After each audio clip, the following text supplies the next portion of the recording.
The Tar Heels have the toughest part of their non-con schedule coming up. We need a national champion to help us navigate it. Bring on David Noel.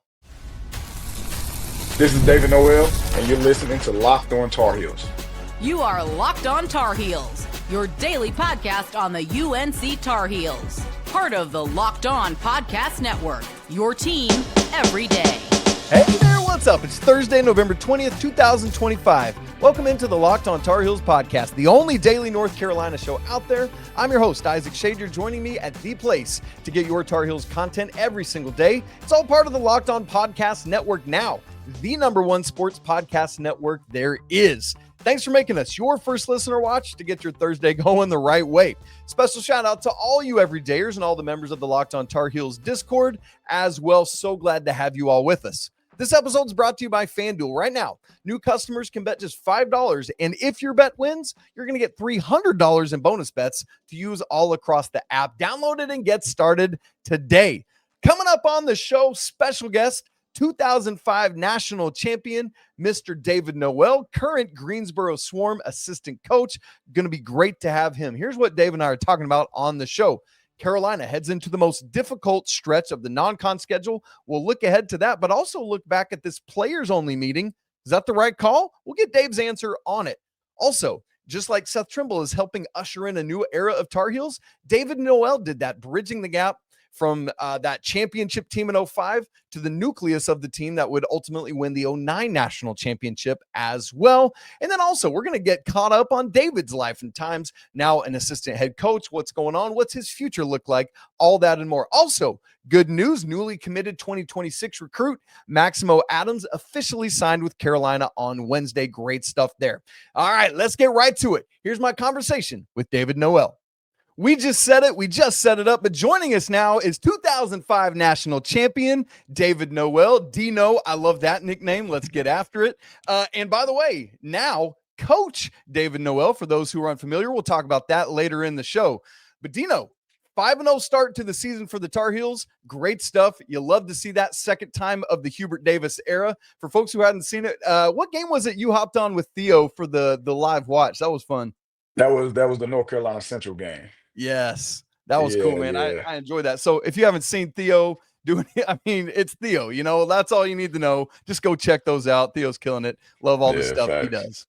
So Dave, we sit here heading into now the toughest part of the non-con schedule. Saint Bonaventure, Michigan State, who just blasted Kentucky on Tuesday night. Yeah, my goodness, did not see that coming. Then at Rupp for the ACC SEC Challenge, and then back home for a Georgetown team that's playing much better this year.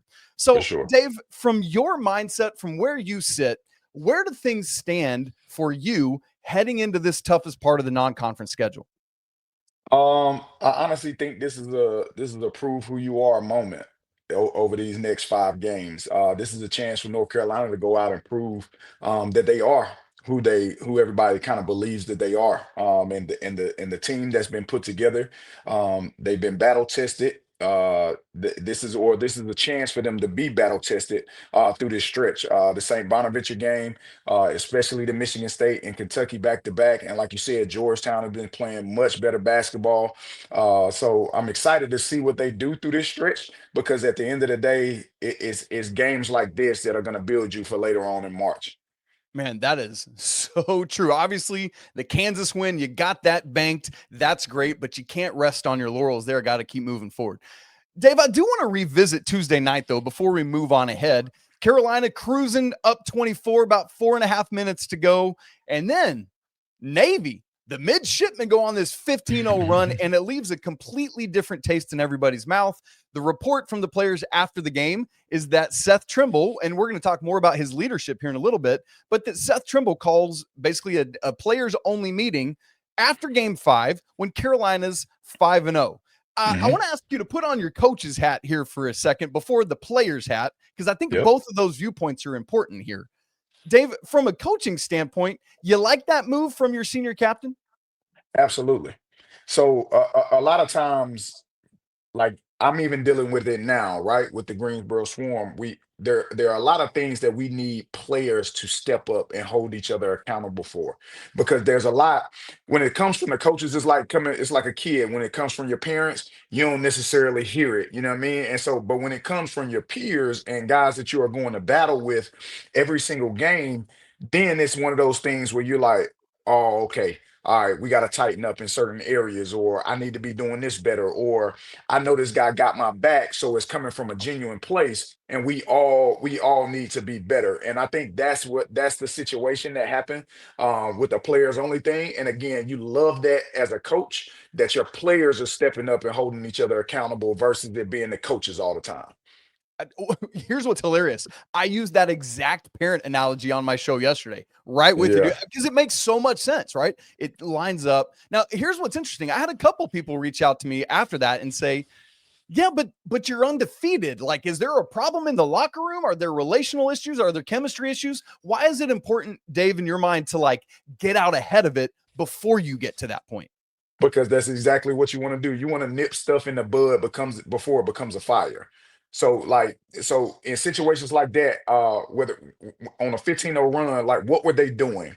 What was the what was the communication like? What was the defense like? What was the offense like? Were they not sharing the ball? Were they playing selfish basketball? So all of those things you look at on that run, and you go ahead and try to nip those things in the bud as soon as they start to come up. Because again, with a team like this that has national championship aspirations, and that's a real thing. Like It absolutely North is. Carolina wants to be in the national championship game at the end of the season in 2026. Like that's where they want to be. That's what the hope is. That's what the fan base hope is. So anything that festers with this group, you go ahead and nip it in the bud so you can stay on that plane of slowly getting better, the winning trajectory, of just trying to slowly get better and better, and then you're playing your best basketball in February and March.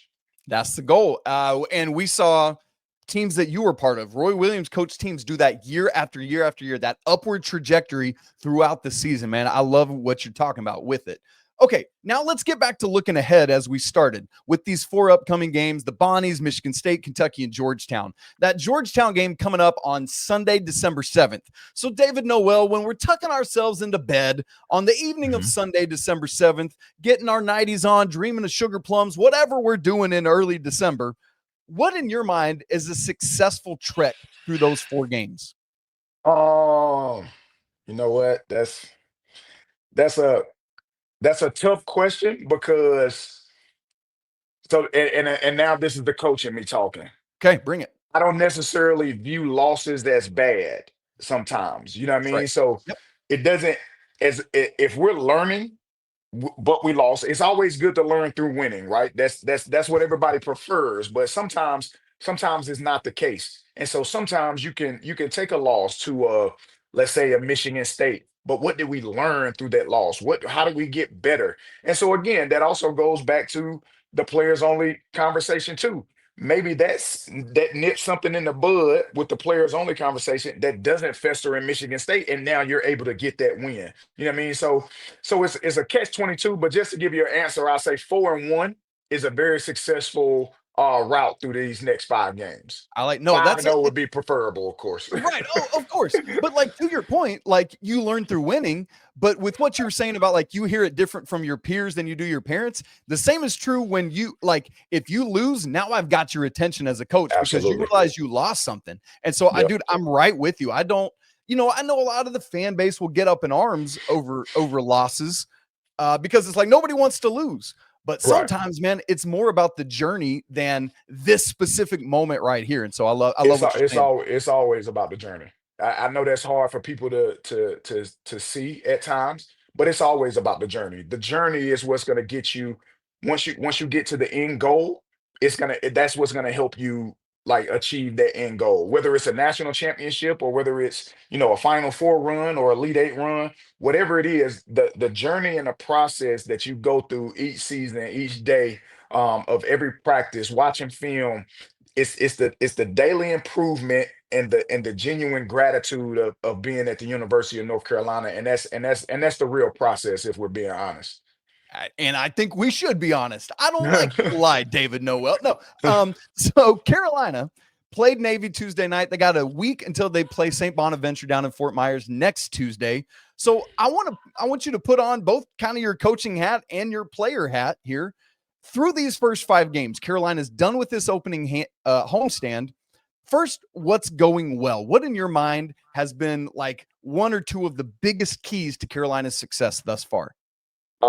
Caleb Wilson, number one. I mean, I'd be remiss if I didn't say that. But I think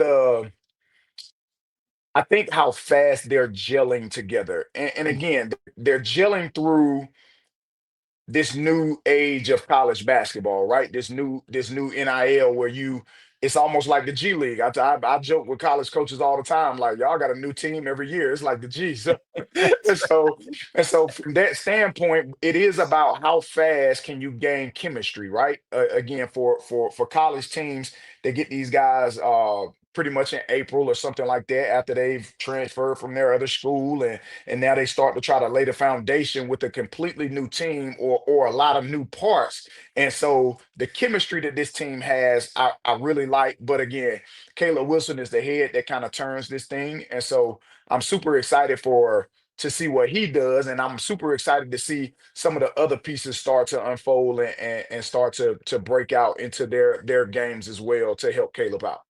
Yeah, I mean, it's a whole different world of chemistry building than it would have been in just 2 decades ago when you were playing in Chapel Hill, man. No And question. that's the craziest thing. Okay, let's go to the flip side of that then, Dave. As you look forward, what Carolina still needs to keep growing, what are one or two of the biggest issues you think the Tar Heels need to still fix? Um, that's a good question. I think the biggest one for me uh will probably still be shooting. I would really like to see us knock down a few more threes, that type deal. Because that's always a plus when you can shoot the basketball. It's just one of those things that help you go further and it helps you win games. I know analytics and all that kind of stuff dive into the 3-point shot, but the way that we're attacking the paint, I love that. But if we can get out and knock down a few more threes, I think that'll help us. Yeah, agreed on that. National, like literally the data shows, and you all listening to and watching this know how much of a stats nerd I am. National champions, all but one of them in the 64 team era have hit 35% or better of their threes as a team. Carolina's Right. not quite there, but they're growing towards it. Got to keep Yeah. growing in that regard. Okay, now We're at 32%, and guys have to and again, guys like Evans, we gotta get some of his shots to fall. So I think that's one of the sticklers of college basketball too. We see a lot of guys turn down shots, and then we see a few guys take bad shots. So if we can start moving that thing around and finding open shots, I think it'll be key for us. all right, getting those right threes from the right guys at the right time with the right shot. Speaking of Caleb Absolutely. Wilson, something I've loved about him is how un-3 happy he is. This dude Yeah. realizes how important it is and how easy it is for him to get to the rim. And so literally, Dave, I don't know if you've looked kind of through his game log. He's literally taken 1 3-point attempt in every game. I Mhm. love that he is not settling for that. Speaking of Caleb Wilson, though, you talk about not being remiss to mention him as a strength. I would be remiss to not ask you, Mr. G League assistant coach, what is it as somebody that's around NBA talent literally every Mhm. day? What is it that makes this young man so special? And it's crazy, like, and this has become a skill set. When I played the game, this was a prerequisite. Um, but literally, man, it's his motor. Like his motor is unbelievable. How hard he plays at with that type of talent is crazy. It reminds me of a teammate of mine named Marvin Williams. It reminds me of a teammate of mine named Tyler Hansbrough. When you get freshmen in that play that hard and are that talented, man, it's like the sky is the limit for him. So just like you said, for him not settling for threes and all that kind of stuff, like he knows himself. and he knows his game, and he knows the mid range and attacking the rim is his money maker. And so his shot will develop over the year. Like you said, he's taking one a game. He's shooting 40% from three right now. So that's perfect. That is perfect. Give the people what they want, and that is putting people in the rim, making shots that he knows he can make, and then we'll develop the three ball after that, or they'll develop it in the NBA once you go lottery.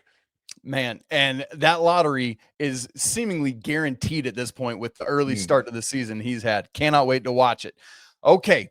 Dave just mentioned a young man named Tyler Hansbrough. Young man. Wow. You know what? T Hands, we love you, brother. It's not a young man's game anymore. But senior David Noel helped bridge the gap from one era of Carolina basketball to the next with freshman Tyler Hansbrough. And now Seth Trimble is trying to do the same. I want to get Dave's advice for Seth Trimble and how he should be handling that. Coming up in just a second. Right after I tell you about FanDuel, the NBA is back, and there's no better place to get in on the action than FanDuel, the official sports betting partner of the NBA. Even if you miss the start of the game or you want to ride the hot hand, no worries. FanDuel has live bets on everything, from who's going to score next to fourth quarter comebacks and more. Plus, you can even combine those live bets into a same-game parlay for a shot at an even bigger payout. All of this keeps every game exciting because you've always got something riding on the action. Why not get into it, make it a little more fun, stir it up? How about some odds for you? Caleb Wilson now has the 7th best odds at FanDuel for the Wooden Award, college basketball's best player. He's at plus 2,200. Football game coming up on Saturday. Duke coming to town. They're 6.5-point favorites. Boo. Let's get off of that. Go get the Tar Heels in that action, because right now, FanDuel is giving new customers $300 in bonus bets when your first $5 bet wins. So head on over to FanDuel.com to sign up and play your game with FanDuel, the official sports betting partner of the NBA. I want to thank you for making Locked On Tar Heels your first listener watch of the day, and thank you all for making Locked On the #1 sports podcast network out there. It's really cool to get to be a part of this. Thank you. It's all because of all you guys that join us here. Now, Dave, it's crazy. We were talking with Tyler Hansbrough a couple weeks ago, and he literally name checked you. And that's what made me even think like, oh man, we got to get Dave on, because that timeline that he kind of went through is so similar to what Seth is going through. I've purposefully not read this to you. I want to read it right now. I took the direct quote from what Tyler said on the show. He was talking about Seth's unique situation and what Seth needs to do. And then he ultimately said this. He said, I think what Seth's been through and his experience is a perfect example of a leader you want on a team. And when I think of looking back in my situation, I think of Dave Noel. My freshman year, I thought Dave was one of the best leaders I had ever been around. He had seen it all. I was a freshman. I was coming in there. I was nervous, which is hilarious to think about. And he was a great example of somebody who kind of took my freshman class and showed us the ropes. And now we're talking about that with Seth Trimble. Dave, like, what kind words from a teammate, man. Like, I love to hear that and wanted to make sure to share that with you. But then to say, I want to hear that through your eyes. What level of intentionality was that for you of like, hey, look, I'm bridging the gap from this 05 championship team. And yes, there's some guys that are also, like Q and Rayshawn and other guys, but like you're the senior having to usher in this class that, good grief, you think about it. It's Tyler, it's Danny Green, it's Bobby Frazier, Marcus Ginyard, Cope, all of those dudes. Right. How did you go about bridging that gap and leading in that way? I'll say this. First off, like, for Tyler to speak of me in that way, again, man, nothing but love for that guy. Because honestly, he made my job easier. Again, like I compared him, like, again, the motor that he played with, the heart that he played with, the passion that he played with, the day that he stepped onto North Carolina's floor and put that jersey on, it was like he was destined for greatness. And you could see it. It just needed to be polished. And so from day one, what I did was I once they got there, I talked to the guys like, hey, listen, this is the expectation, man. What they think of us is going to be completely different than what we do. And so by that, I just started to lead by example. I wanted to be first in all of the drills. I wanted to be first in everything that we did and all of the running, all that kind of stuff. I want to make my tough times. I want to make my time. I want to be first in the 33s. All of that type of stuff. So anything on the floor, there was a lead by example mentality. And then the player in me, of course, wanted to be that senior year for me to be the greatest of all time. But I got Tyler Hansbrough beside me. I got Rayshawn Terry beside me. Guys that stepped up and literally took our team to another level. And so for me, it was more so just to say, all right, listen, let's do the best that we can. Let's win as many games as we can, and let's go out here and show everybody that we are a team to be reckoned with. And again, Tyler was a huge part of that. And my leadership was so good because they were willing to listen. Man, that's good. I love that. And I mean, you felt like I remember, like, I know you guys lost that rematch to Illinois, a rematch of the national championship game by like Hmm. 4 points, then beat Yeah, Kentucky in the next game. And it was yeah, like pretty quick. You and I were talking before the show. That was my senior year of college as well. And I remember thinking, like, oh my. We thought this was like a rebuilding year. rebuild. It's more of a, yes, it is a rebuild, but there's some reload to it as well because this team's going to have something. And we saw that, ultimately lost to that crazy George Mason run, which, Yeah. like, fine, whatever. Jim Larinaga is a great coach, but, knocked off JJ in his senior day, all of that stuff Yeah. that ultimately happened. Like, how quickly did you know that kind of stuff was capable that year? So honestly, I knew it from the start. And like I said, we played into the, oh, we're young, oh, we lost what, 80, 90% of our scoring. We played into that, but behind the scenes, we kept saying, hey, this is not gonna. I think 8-20, the 8-20 year just kind of had everybody, it loomed over us a little bit. Yep. And I kept Yep. telling, this is not gonna be an 8-20 year. I don't care what nobody say. This is not gonna be an 8-20 year. And again, like the work that I had put in, so I was super confident in the work that I had put in that summer. Again, I turned myself from a 34% three-point shooter to a 40% three-point shooter. And so I knew that I had to develop my game in order to get better. Now again, we didn't know what Tyler Hansbrough was going to be. We didn't know what Rayshawn Terry was going to be that year, and Byron and Q and Yep. Danny Yep. Green and Bobby Frazier. Like, we didn't know what they were going to be. And so we took it upon me personally. I took it upon myself to be the best version of David Noel that I could be, and then hopefully that trickled down. Luckily, we got a four-time national player. He carried a lot of the weight for us. Man, so then, like, let's fast forward 2 decades, which is weird to say that it's now 2 decades later after that. Mm, But now Seth Trimble's in a similar situation, right? Like, hmm. we've had 3 straight years of a 5-year like leader. First Leaky Black, and then Armando, and then RJ. All those dudes are out the door. Caleb Love is gone. Obviously, he's been gone for a Yep. couple years, right? But now Seth is even more so than you, like the holdover from that Yep. thing that introduces all these new guys, both this great freshman class and the great transfer class in. So as you look at what Seth having to do, and we'll look at the injury wrinkle of it here in a second, but just as he needs to kind of lean into that same leadership of being who he is, developing, as you talked about with yourself, but bringing these new guys in, how can Seth do that well? And the great, like, beforehand, he could do it like I did it, lead by example, which I think Self was. The piece of it now is because he's injured, is doing things like we just talked about. When you see a little bit of smoke, you got to go ahead and stomp that out. Let's go ahead and have these player only meetings. Let's go ahead and do some of the things, because right now I can't be out there with you guys battling, but I can show you what I see from the sidelines and stuff like that. So constant communication with guys, continue to coach them up, continue to try to see in Self's position right now. This is probably a blessing in disguise, because when you're injured, so I tore a ligament in my thumb my sophomore year. Yeah. And so when you're injured, you're able to sit on the side, and you kind of take a different lens in the game. You have a different perspective. I always say you put on your coach's eyes when you're not actually in the game and not competing, and all you got to do is sit there and watch.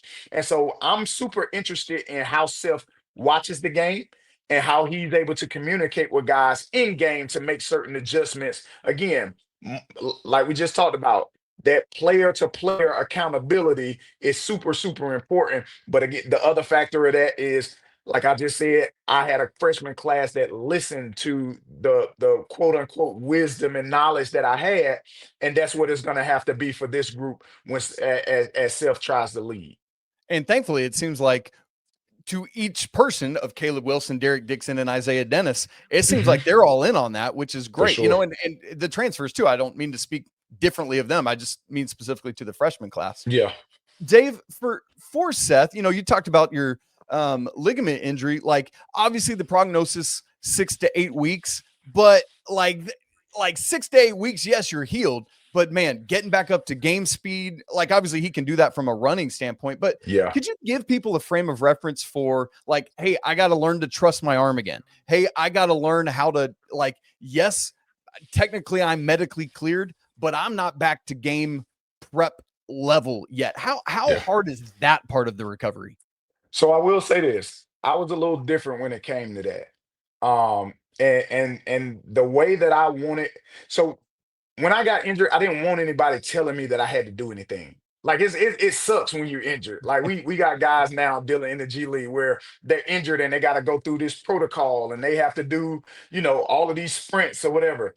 So literally every day in practice, I participated in the practice just on the side. So if I'm on the white team, I'm on the white team, but I'm doing everything that they're doing just on the sidelines. So I'm sprinting the floor. I'm in my defense. Defensive slide, and I'm mimicking the practice on the side so that I wouldn't have to be in this. Oh, you got these bike sprints after practice, or you got this. Like for me, I just hated that. You know what I mean? Yeah. So Oh so yeah. I made up my own thing to say, hey, look, I'm still running. I had my little soft cast on, you know what I mean, that type deal. So for Seth, and again, I know he has a cast on his wrist, so I'm not 100% sure of what he'll be able to do. But when I did get back, you're right. There's this rust that kind of lingers for a little bit. Again, I'm having to play with my thumb wrapped. I can't. I realized some of my teammates let them tell it. I was dropping every pass they tried to throw to me. So little things like that. You're getting your rhythm back. You're trying to figure out, exactly how to play through whether it's a certain hit or certain pain here and there. And unfortunately mine was on my shooting hand. So, it affected little things like that. So you just try to work your way around it for the first couple games, but then after that, you kind of get your rhythm back and your win back. But for Seth, I think it's gonna be the same thing. He's just gonna have the 6 week prognosis. Hopefully it's more 6 than 8, but don't rush it, that type deal. Because again, we want you healthy when you do get back. But at the end of the day, I think when Seth does get back, it will be a little bit of a rush, but again, he should be playing his best basketball in that later on in the season, which is that February, March, and that's when we're gonna need him the most anyway.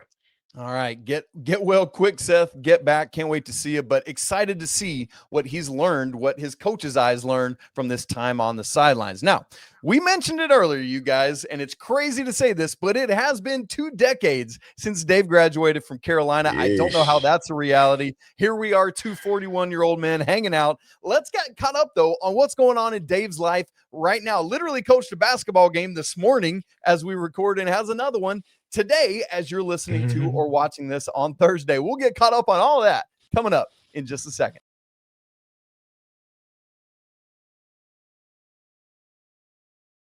All right, that's enough talk about this year's team. We need to get caught up on the life and times of Mr. David Noel. This man has been all over the world playing basketball in some cool, super rad locations. Now has been coaching for a good while. And I could give his bio, but we'd rather hear it from his own words. So, Dave, let's start with right now and then work backwards if we could. Right now, you mentioned it earlier, coaching for Greensboro Swarm. Kind of Mhm. like the crazy thing for me, you're a kid from Durham, and now you're coaching after all these years, like an hour from your hometown. How surreal is Yeah, that? that's been so dope. Like that's been the highlight for real of this whole time that I've been coaching. Well, it's been the second highlight. I'll say that. Coaching my alma mater when I first came out at Southern Durham was super big for me. They gave me my start into the coaching thing. I was able to kind of um, rub my elbows down there, and I was learning from my mistakes, that type deal. So little stuff like that has helped me along this journey. But this has been super dope to be able to do it professionally um, in my in my hometown or home state.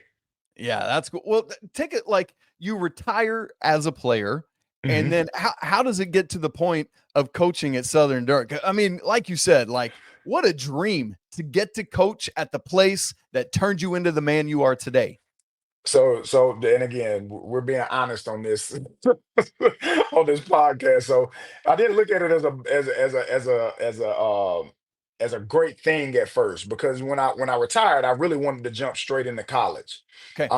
But again, God's timing is perfect, man. And so when college didn't work itself out, uh the doors were open to go to high school. And I knew I wanted to coach. I knew I wanted to be a coach. I knew that was my path and my journey. Uh Again, I always just thought it was going to be in college. And when that didn't happen and the opportunity presented itself for me to go to Southern, like I was 10 toes in, man. I loved every second of it.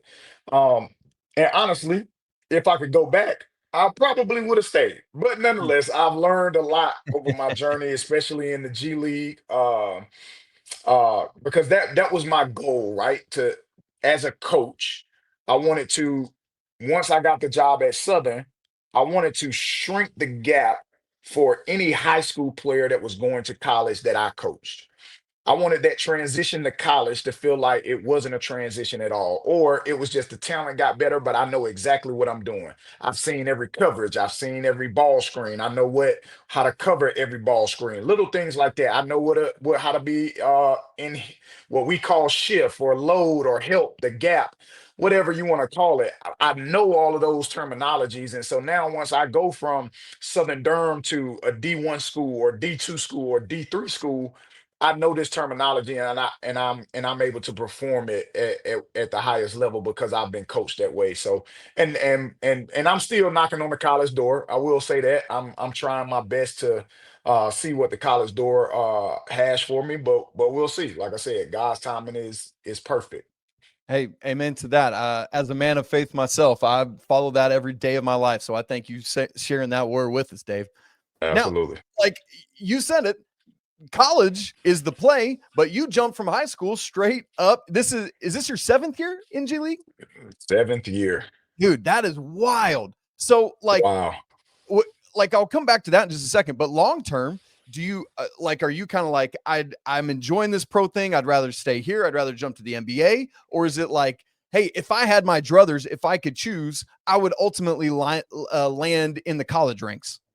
Or absolutely land in the college ranks. Okay. And not that again, like I said, I've loved my time in the G League. And Sure, and sure. and, and again, if something happens where God works it out that there's a jump to the NBA, um, I I I would absolutely entertain that. Me personally, though, I think my coaching style, the passion, the game itself, um, I think I can do what I did on the college level, or excuse me, at the high school level. Yeah, Is yeah. shrink the gap for kids going from college to the pros now, because this is my 7th year in the G League. Again, 2 years in high school, 9 overall coaching, and so to be able to shrink the gap for a guy like Caleb or a guy like Henry, or a guy like Seth, when they get to the next level, what does that actually look like? You know what I mean? And so I think the expertise that I've gained and the knowledge that I've gained over the last 7 years in the G League, I think I can help a staff with that. Well, and I feel like we've seen a lot, recently of guys jumping either from the G League or the NBA ranks as assistants back into college. Kevin Young at Yep. BYU, Yep. Utah. We somewhere else I'm thinking of, but at Florida State, that's another one, right? Like, and Yeah. so we're seeing all of these, and so that's definitely a path that a lot of schools are looking at, Dave. And so, man, that's going to go in my. I have a prayer journal I pray over every day, so I'm going to add that as just God, granting wisdom and next steps in that endeavor, man. I love it. Absolutely. I appreciate that. Oh, dude, absolutely. It's an honor, man. Love to do that on your behalf. Now, Yeah. you talked about all the coaching that has been poured into you, man. Mhm. You played in college for one of the best to ever do it. Yes, And you sir. talked about your sophomore year when you were hurt, sitting on the sideline, watching with some coach's glasses. Are there things that you learned from Roy Williams that you have put into practice over the course of the last 9 years? Absolutely. And the one of those biggest things is the crazy part about it is Coach Williams always has a thought of the day. Every time you talk to a Carolina player, they got a favorite thought of the day and that type deal. I'm no different. I have the same. One of my favorite thought of the days was you can't control the wind, but you can adjust the sail. And so, and again, we just talk about the controllables, right? What can I control as a coach, and what Coach Williams has instilled in me, is like how do I get the best out of the player by meeting them where they are, and I think Coach Williams did a heck of a job with that, with meeting players where they were to get them to maximize their potential in a system that again Dean Smith passed down that he's ran for so long, and so when you're able to get talent to perform at a level that sometimes they don't even think they can get to, then I think you're a mastermind of a coach, and that's what he was able to do with me. That's what he was able to do with so many guys, a lot of my teammates, to get them to buy into whether it's a role, whether it's your potential, whether it's understanding that the team wins and I don't, you know what I mean, that type deal. So just from a philosophy standpoint, and so all of that he poured into me, I honestly still keep with me to this day.